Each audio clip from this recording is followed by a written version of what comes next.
দর্শক, আপনারা হয়তো বা দেখতে পাচ্ছেন গরুর ট্রলারগুলো কিন্তু এই কচুরি ফেনাতে কিন্তু আটকিয়ে গেছে। এই হরজতপুর গরুর হাটে এই গরুগুলো নিয়ে আসছিল বিক্রি করার জন্য।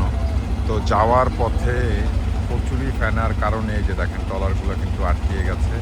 তো ট্রলারগুলো ওইভাবে যাচ্ছে না, কারণ যেহেতু অনেক পরিমাণের কচুরি ফেনা, তো এই কারণে এইগুলো আটকে গেছে। দেখেন অল্প অল্প করে যাচ্ছে, আবার থেমে যায়। তার পাশাপাশি সব ট্রলারগুলোই কিন্তু এইভাবে আটকে গেছে। এই যে দেখেন মোটামুটি যতগুলো ট্রলার যাচ্ছে সবগুলো, যে ওইখানে দুটি ট্রলার, ওই সাইডেও দুটি ট্রলার আটকিয়ে গেছে গরু নিয়ে। এইখানে একটি ট্রলার আছে, তার পাশাপাশি ওইখানে একটা ছোট্ট ট্রলার আছে, ওইটাও আটকে গেছে। এইখানে যদি দেখাই আপনাদেরকে, এইখানেও একটি ট্রলার আটকে গেছে। গরু নিয়ে কিন্তু যাওয়া সম্ভব হচ্ছে না, কারণ এত কচুরি ফেনা। আপনারা হয়তো বা দেখছেন পুরা পিছনে, মানে এটা কী বলে, খাল বলে না কি বলে জানি না, ওই খালে এমন একটা অবস্থা, কচুরি ফেনা ছাড়া কোনো কিছু নাই। যে দেখেন ট্রলারটা ব্যাক আসতেছে, এটা যে সামনে যাবে, সামনে যাওয়ার ওই ইঞ্জিলে শক্তি পাচ্ছেন না, কারণ এত পরিমাণের কচুরি ফেনা, যার কারণে প্রায় মানে ট্রলার ভর্তি গরু। দেখেন ট্রলারটা ভর্তি গরু নিয়ে তারা সামনে কি যাবে, সামনে যতটুকু যায় তার থেকে পিছনেই আবার ব্যাক চলে আসে। দেখেন সামনে যাবে আবার কিভাবে পিছনে আসে, আপনাদেরকে এটা একটু দেখানোর চেষ্টা করছি, সঙ্গে থাকেন।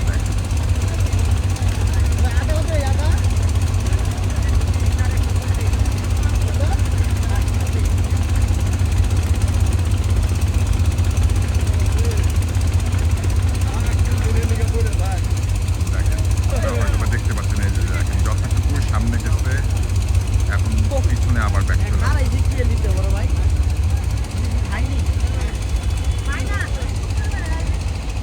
সম্পূর্ণ যত কচুরি ফেনায় ভরে গেছে, দেখছেন একটা ট্রলারও আগে বাড়তে পারে। মাছ দিয়া খারাইছে, তার মানে কি পরিমাণ একটা গোল। এই গরুগুলো নিয়ে এরা যাইব কিভাবে? জোয়ার লাগলে, জোয়ার লাগবে তখন যেতে পারবে, হ্যাঁ। এখন যেতে পারবে না।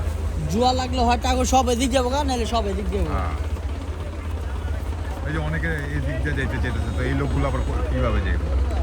ওই যে ট্রলারগুলো, বেশ কিছু ট্রলার ওইখান থেকে আসে। যদি বাই চান্স জোয়ার যদি এদিক ঠেলে, যারা এদিক যাবে এখন এরা যাই পারবো না। আর যদি এদিক যায় জোয়ারে, তাহলে এই ট্রলারটা কোনো রকমে এখন আসতেছে, এটা অনেকক্ষণ আটকায় ছিল, আসতে পারতেছিল না, এখন আসার চেষ্টা করতেছে। ও মোটামুটি আসছে অল্প। এই যে আবার আটকায় গেছে।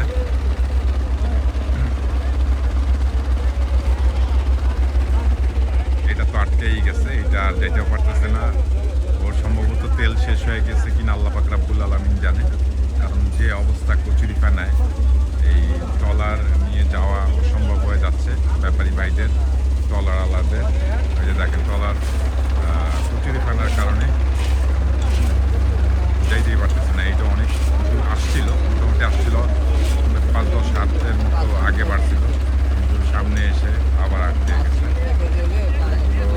নিয়ে যে কীভাবে ওনারা যাবে আল্লাহ পাক রাব্বুল আলামিন জানে। এখন একজন বললো যে জোয়ার আসলে হয়তো বা যাইতে পারবে। এখন জোয়ার যদি পিছনের দিক দিয়ে আসে, আমার হাতের ডান দিক দিয়ে আসে, তাহলে এই দিকে যেতে পারবে। এইগুলো এই দিক দিয়ে যেতে পারবে। আবার যদি এই দিক দিয়ে আসে তাহলে আবার নাকি এই দিকে যাবে, কারণ কচুরি খানাগুলো তো তখন এই দিকে মুভ করবে।